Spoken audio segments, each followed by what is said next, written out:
Hi everyone. Okay, so this is just a quick one about blocking. I want to believe you can all see this block.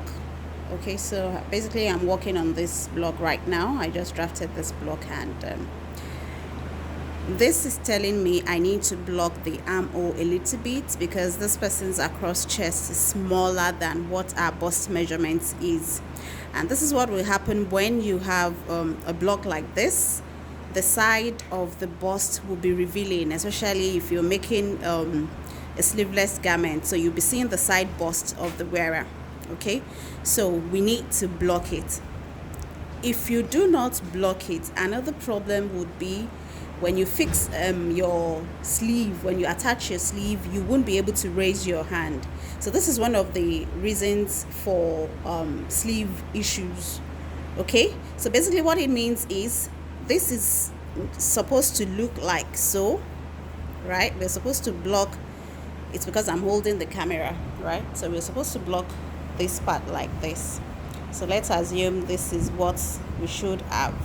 Now the space between the drafts and the blocking is like the shortage you're going to have when you attach a sleeve on this armhole.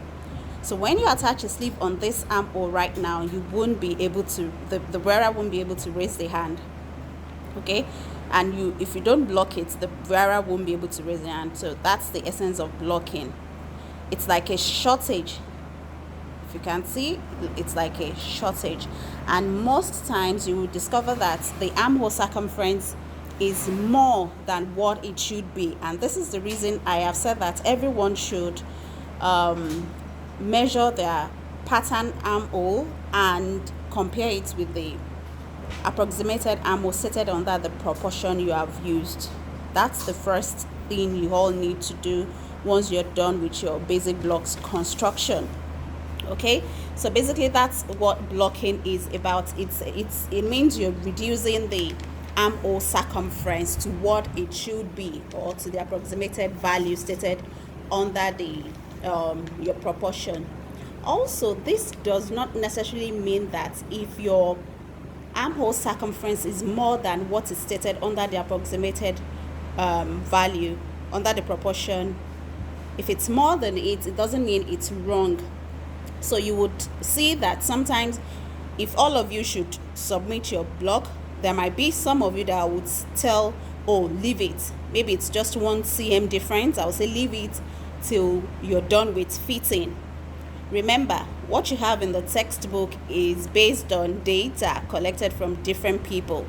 You were not measured. You are not the person in the book.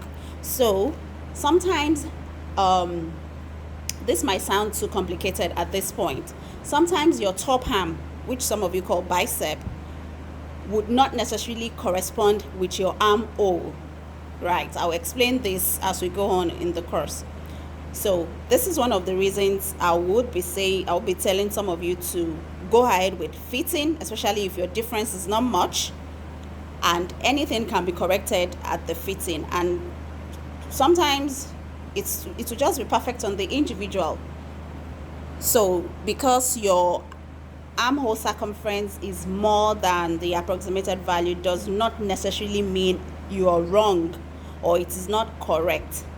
We all have different bust sizes, and some of us, our bust sizes might not even correspond to our top arm based on this method of drafting the pattern, right? Okay, so basically that's it. That's how to block your armhole and the reason you need to block your armhole, so that you won't have your side bust revealing around there. And also when you're adding sleeve, you won't have shortage, because this is a shortage to your bodies or your armhole when you're attaching sleeves, which means let's assume your sleeve is accurate and this is short of what it should be. The sleeve is accurate, but this is short of what it should be. So this will be dragging the sleeve, or the sleeve dragging this. One will be dragging the other, which means there is no enough room. So that's the essence of blocking. I hope this makes sense.